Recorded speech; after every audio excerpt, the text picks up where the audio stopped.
makan nasi dengan lalapan. Tak lupa pakai sayur katu. Perkenalkan, kami dari kelompok 9, kami ucapkan Assalamualaikum warahmatullahi wabarakatuh. Yang terhormat Ibu Dr. Zahra Alwi, MPD.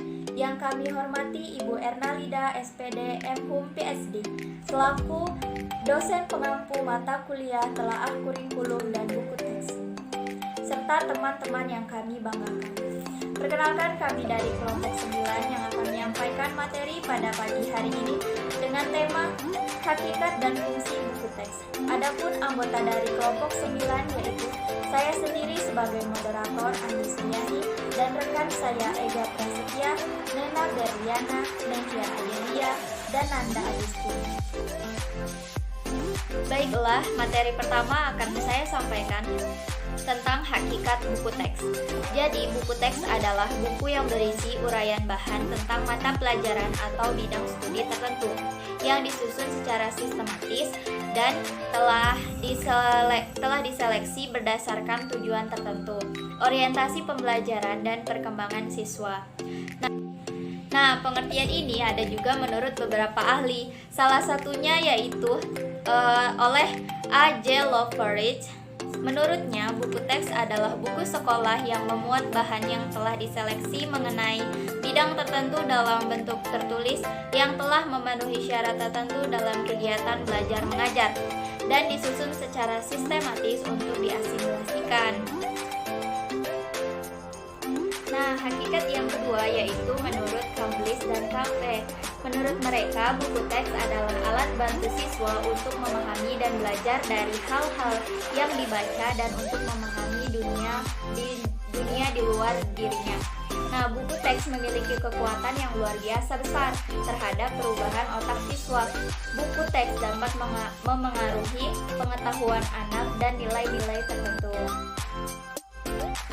Nah, hakikat yang ketiga yaitu menurut Direktorat Pendidikan Menengah Umum menyebutkan bahwa buku teks atau buku pelajaran adalah sekumpulan tulisan yang dibuat secara sistematis berisi tentang suatu materi pelajaran tertentu yang disiapkan oleh pengarangnya dengan menggunakan acuan kurikulum yang berlaku. Substansi yang ada dalam buku diturunkan dari kompensasi yang harus dikuasai oleh pembacanya. Yang keempat, yaitu menurut Pusat Pembukuan, menyimpulkan bahwa buku teks adalah buku yang dijadikan pegangan siswa pada jenjang tertentu sebagai media pembelajaran. Berkaitan dengan bidang studi tertentu, buku teks merupakan buku standar yang disusun oleh pakar dalam bidangnya. Baiklah, materi selanjutnya akan disampaikan oleh Nehya Adelia. Kepada Nehya kami persilahkan. Terima kasih moderator. Di sini saya akan menjelaskan materi mengenai fungsi buku teks. Yang pertama, buku teks itu sebagai sumber ilmu pengetahuan, yang mana ini diartikan sebagai sumber bagi guru dan siswa dalam mendapatkan ilmu pengetahuan yang lebih luas lagi. Yang kedua, sebagai sarana pengembangan bahan dan program dalam kurikulum pendidikan. Di sini, guru akan menjadikan buku teks itu sebagai bahan pembelajaran yang akan diberikan kepada siswanya dan juga sebagai program dalam memperlancar kurikulum dari pendidikan. Yang ketiga, sebagai sarana pemelancar tugas akademik guru. Nah, di sini guru akan mempelajari terlebih dahulu materi-materi yang ada di dalam buku teks, lalu akan menyampaikannya kepada siswa di kelas. Yang keempat, sebagai pemelancar ketercapaian tujuan dari pendidikan atau pembelajaran.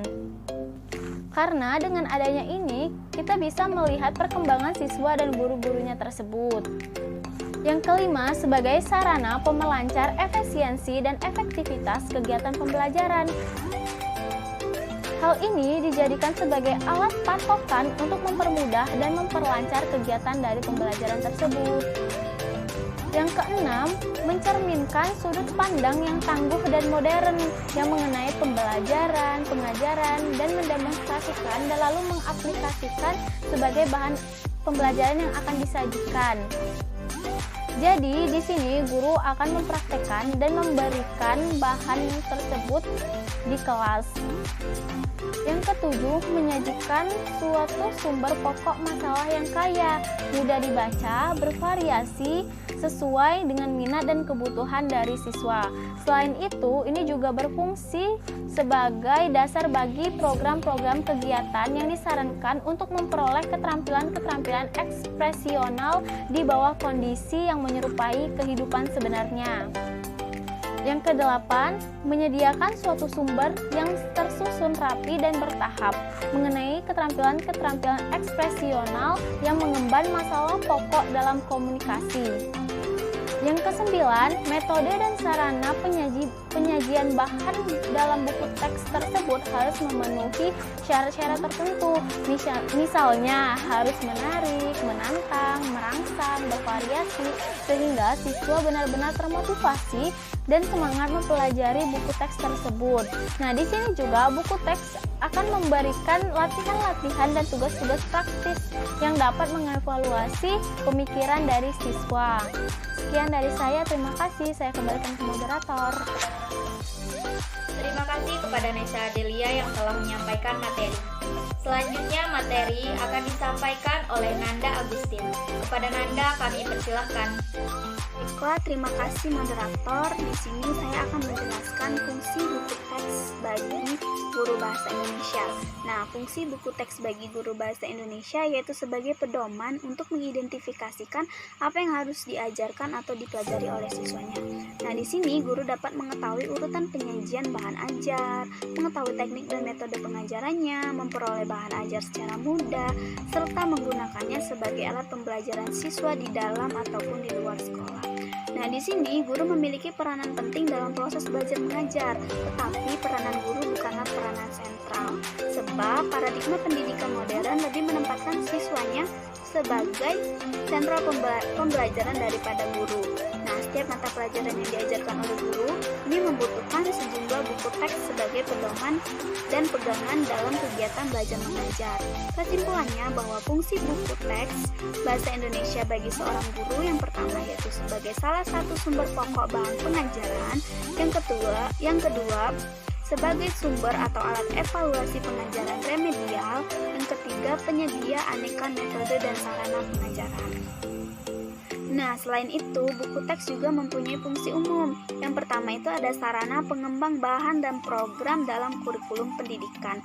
Yang kedua, sarana mempelancar tugas akademik guru. Yang ketiga, sarana mempelancar ketercapaiannya tujuan dalam pembelajaran. Yang keempat, yaitu sarana mempelancar efisiensi dan keefektivitasan dalam kegiatan pembelajaran.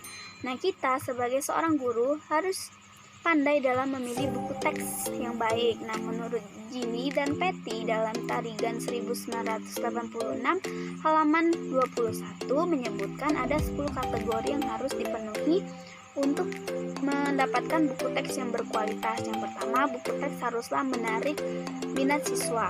Yang kedua, buku teks haruslah mampu memberikan motivasi kepada siswanya. Yang ketiga, buku teks harus memuat ilustrasi yang menarik untuk siswa yang memanfaatkannya. Yang keempat, buku teks harus mempertimbangkan aspek-aspek linguistik. Yang kelima, isi buku teks haruslah berhubungan erat dengan pelajaran lainnya. Yang keenam, buku teks harus dapat merangsang aktivitas pribadi para siswa. Yang ketujuh, buku teks harus dengan sadar dan tegas menyadari konsep yang samar-samar dan tidak biasa agar tidak membuat siswanya bingung dalam memakainya. Yang kedelapan, buku teks harus mempunyai sudut pandang yang jelas dan tegas. Yang kesembilan, buku teks harus mampu memberi pemantapan dan penekanan pada nilai-nilai anak dan orang dewasa. Yang kesepuluh, buku teks haruslah dapat menghargai perbedaan-perbedaan pribadi untuk para pemakainya. Nah, di sini buku teks yang baik itu mempunyai 4 ciri. Yang pertama, direkomendasikan oleh guru-guru yang berpengalaman sebagai buku teks yang baik. Yang kedua, bahan ajar sesuai dengan tujuan pendidikan, kebutuhan siswa, dan kebutuhan masyarakat. Yang ketiga, cukup memuat teks bacaan, bahan, dan latihan tugas. Yang keempat, yaitu memuat ilustrasi yang membantu siswa dalam belajar. Nah, fungsi yang kedua yaitu fungsi buku teks bagi siswa, yaitu sebagai sarana kepastian tentang apa yang ia pelajari, alat kontrol untuk mengetahui seberapa banyak dan seberapa jauh siswa tersebut telah menguasai materi pelajaran.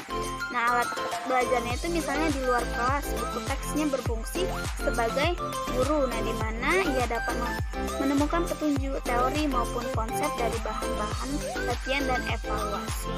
Nah, di dalam belajar, siswa tidak selamanya melakukan kegiatannya secara langsung bertatap muka dengan guru. Nah, paradigma pendidikan modern menempatkan siswa sebagai komponen pendidik yang aktif. Nah, di sini siswa itu dituntut untuk lebih mandiri sehingga ia bisa mengembangkan pola belajarnya sendiri. Nah, selain itu, dengan secara langsung seorang siswa juga bisa menjalankan aktivitas belajarnya secara tidak langsung, yaitu dengan membaca. Nah, fungsi buku teks bagi siswa yang pertama yaitu membantu mengadakan pemeriksaan atau pencekatan terhadap materi yang telah dipelajari. Yang kedua, memudahkan dalam proses pembuatan mencatat materi. Yang ketiga, menantang, merangsang, dan menunjang aktivitas dan kreativitas siswa. Yang keempat, sebagai penyaji fiksasi awal bagi tugas dan latihan. Yang kelima yaitu sebagai sumber belajar yang teratur, rapi, dan bertahap. Dan yang terakhir yaitu menunjang proses belajar. Sekian materi dari saya kembalikan ke moderator. Terima kasih. Terima kasih kepada Nanda Agustin yang telah menyampaikan materi. Materi selanjutnya akan disampaikan oleh Nena Berliana. Kepada Nena kami persilahkan. Halo, terima kasih kepada moderator. Di sini saya akan menjelaskan mengenai fungsi buku teks pelajaran. Fungsi buku teks pelajaran itu terbagi menjadi 5. Yang pertama, fungsi buku teks pelajaran itu sebagai bahan referensi atau bahan rujukan oleh peserta didik. Yang kedua itu sebagai bahan evaluasi. Yang ketiga, sebagai alat bantu pendidik dalam melaksanakan kurikulum. Yang keempat, sebagai salah satu penentu metode atau teknik yang digunakan oleh pendidik. Dan yang kelima itu sebagai sarana untuk meningkatkan karir atau jabatan.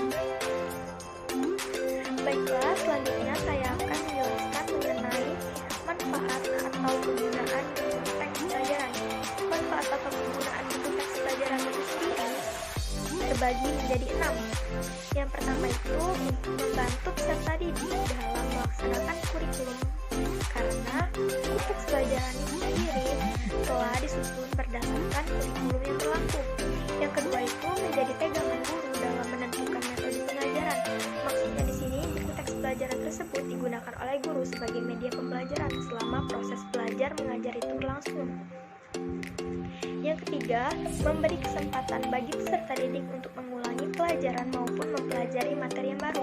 Karena di sini buku teks pelajaran itu bersifat atau berbentuk cetak, jadi peserta didik tersebut dapat membaca materi yang telah dipelajari dan dapat membaca pula materi-materi yang belum dipelajari. Yang selanjutnya, memberikan pengetahuan bagi peserta didik maupun pendidik. Karena buku teks pelajaran itu akan berbeda-beda setiap penerbit dan setiap kurikulum pelajaran-pelajaran itu pasti akan ditambah. Jadi peserta didik maupun pendidik dan akan dituntut untuk membaca dan akan mendapatkan pengetahuan yang baru. Selanjutnya, menjadi penambah nilai angka kredit untuk menaikkan pangkat atau golongan. Dan yang terakhir itu menjadi sumber penghasilan jika buku pelajaran diterbitkan. Jika kamu atau seorang pendidik membuat atau mencetak buku, menulis buku tentang pelajaran, terus diperjualbelikan, itu akan mendapatkan penghasilan dan mendapatkan uang yang banyak. Terima kasih, saya kembalikan ke moderator. Baiklah, materi selanjutnya akan disampaikan oleh Ega Prasetya. Kepada Ega kami persilahkan. Terima kasih kepada moderator. Kemudian